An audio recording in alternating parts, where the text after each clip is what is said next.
estamos hoje aqui para concluir o nosso plano de leitura e concluir a leitura do primeiro livro de Coríntios, a primeira carta do apóstolo Paulo aos Coríntios. Hoje nós vamos fazer a leitura do capítulo de número 16 e vamos concluir então este estudo. E eu quero desde já parabenizar você que permaneceu com a gente, que fez leitura, que foi fiel ao propósito com o Senhor, para que a gente possa nos aproximar mais do Senhor, para que a gente possa aprender mais de Deus, porque a palavra do Senhor diz, Josué, eu serei contigo. Lá no capítulo 1 do livro de Josué, Deus diz, eu serei contigo. Medita na minha palavra dia e noite. E é isso que nós temos que fazer como servos de Deus, meditar nela, porque o Senhor tem muito a revelar àqueles que o procuram e através da sua palavra ele revela coisas grandes e ocultas que nós ainda não conhecemos, mas que o Senhor deseja revelar àqueles que buscam a sua face. Então hoje nós vamos concluir o capítulo de número 16, nós vamos fazer essa leitura e eu escolhi apenas um versículo para a gente meditar. Como esse livro, ele finaliza a carta de Paulo, ele vai trazer instrução acerca de 3 coisas distintas. Então eu escolhi apenas o versículo de número 13 para a gente estar lendo e a gente vai fazer a passagem por ele do início ao fim. Você vai fazer a leitura completa do capítulo 16, mas eu vou ler aqui agora com vocês apenas o versículo de número 13, onde Paulo diz assim aos Coríntios: estejam vigilantes, permaneçam firmes na fé, sejam corajosos, sejam fortes, façam tudo com amor. Nós aprendemos desde lá do início, né, que muitos problemas surgiram na igreja de Coríntios. E Paulo, ele vem agora ensinar, né, a reafirmar aquilo que ele já tinha ensinado enquanto esteve na igreja de Coríntios. Por um ano e meio ele esteve com eles e ensinou acerca do Evangelho de Cristo, acerca da ressurreição, acerca do Senhor Jesus, do seu sacrifício. Então depois, quando Paulo sai de Coríntios e está na cidade de Éfeso, ele recebe a informação, recebe uma carta e algumas informações dizendo que alguns problemas estão acontecendo na igreja. E a gente viu que Paulo instruiu esta igreja acerca de alguns problemas, desde o primeiro capítulo, e também instruiu acerca de algumas perguntas que foram feitas, algumas dúvidas que foram feitas pela igreja ao apóstolo Paulo.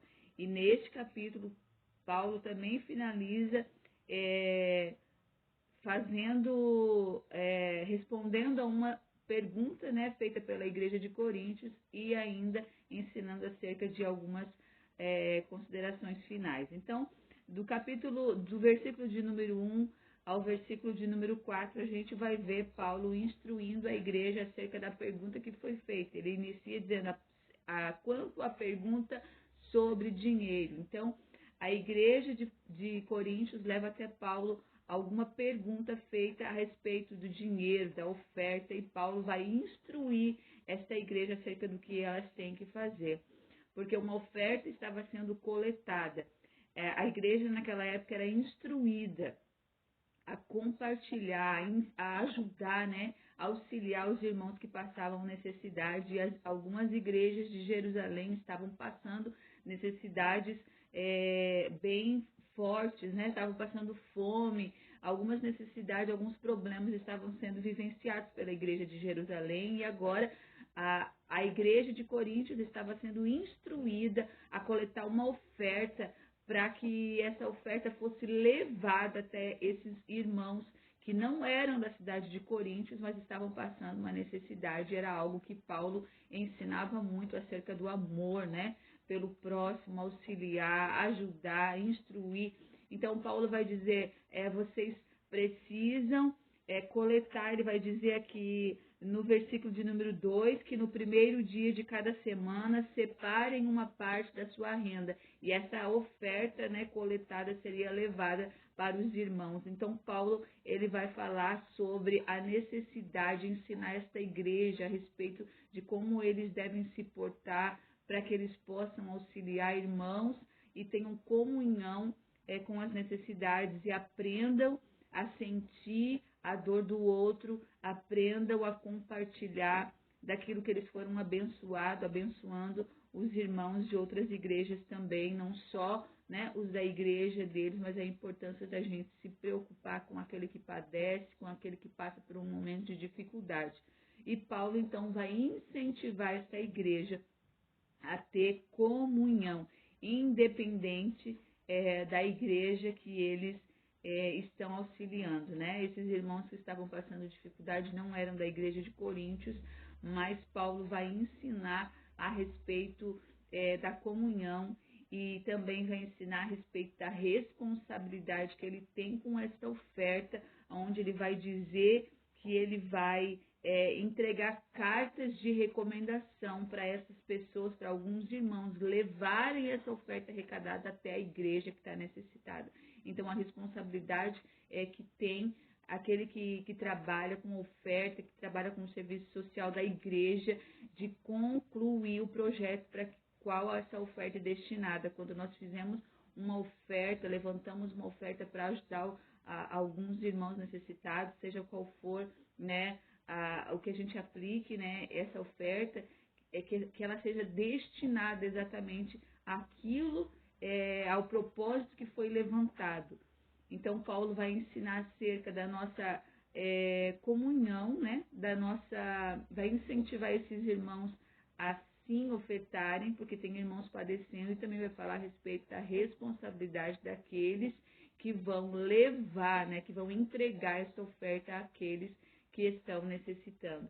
E Paulo vai continuar, então, o seu ensino, a sua carta, agora falando dos versículos 5 a 9, a respeito do tempo dedicado ao Senhor. Então, agora Paulo muda totalmente de assunto e vai falar a respeito da oportunidade que o Senhor nos concede de auxiliar na sua obra, de nos dedicar à sua obra, onde Paulo vai dizer aqui no versículo 7, ele diz assim: desta vez não quero visitá-los apenas de passagem, quero ficar algum tempo, se o Senhor assim o permitir. Então, Paulo, ele tinha um planejamento para todas as igrejas que ele cuidava, que ele, os irmãos, acerca daqueles irmãos que ele estava ensinando, as igrejas que ele estava instruindo.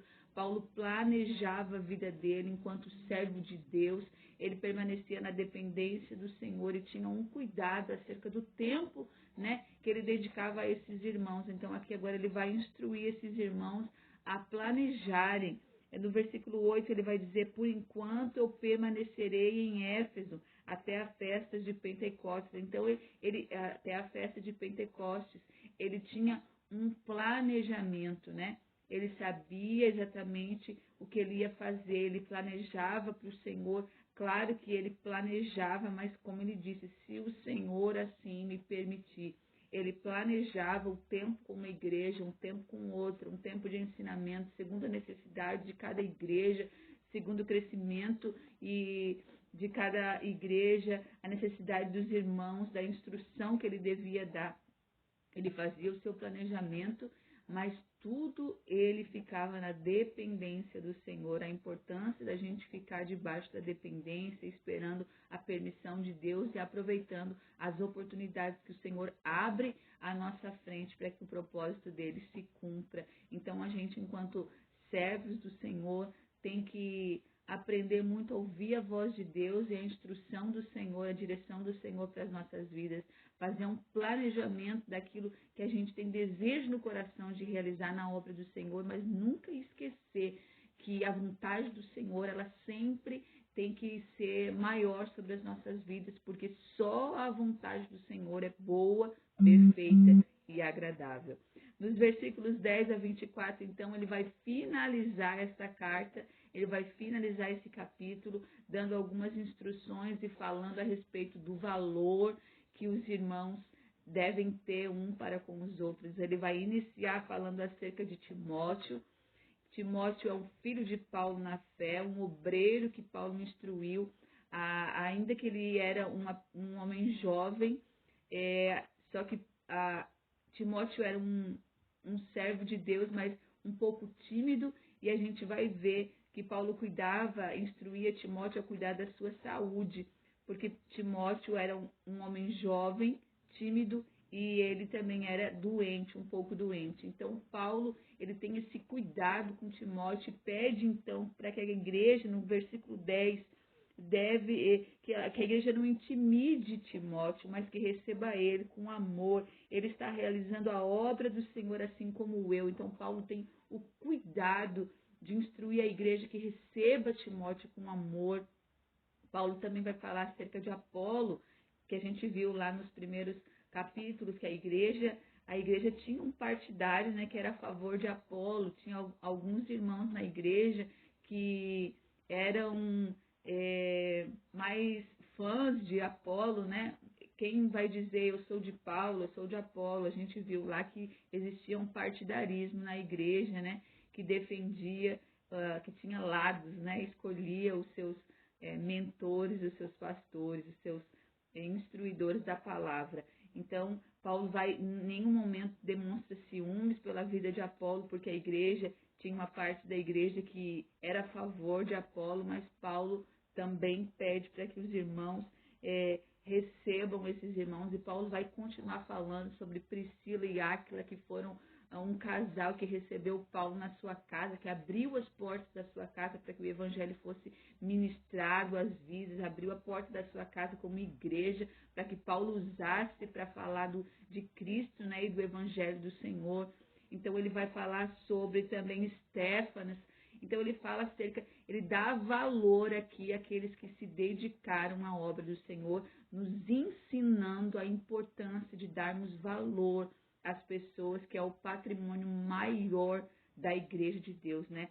Nosso maior patrimônio enquanto instruidores de uma igreja, cooperadores de uma igreja, não é os bens que a gente possui, não é microfone bom, não é caixa de som de boa qualidade, não é ar-condicionado. Nosso maior patrimônio são as almas, são as pessoas, e essas devem ser valorizadas. E Paulo vai finalizar então esta carta dizendo para que os irmãos valorizem cada um, recebam com amor, entendam as suas limitações, assim como Timóteo, que tinha algumas limitações, mas que entendesse cada um, recebesse a cada um, porque ele, nesse versículo que a gente leu, o versículo 13, ele vai instruir: façam tudo com amor. Quando nós fizemos, tanto na parte das ofertas, quanto na parte do cuidado com o nosso tempo para o Senhor, nossa dedicação com o Senhor, quanto no nosso cuidado com as pessoas, quando nós fizemos tudo com amor, o Senhor recebe as nossas obras, o Senhor recebe a dedicação da nossa vida, né? E nós sabemos que o Senhor nos ensina acerca disso. Tudo deve ser feito com amor.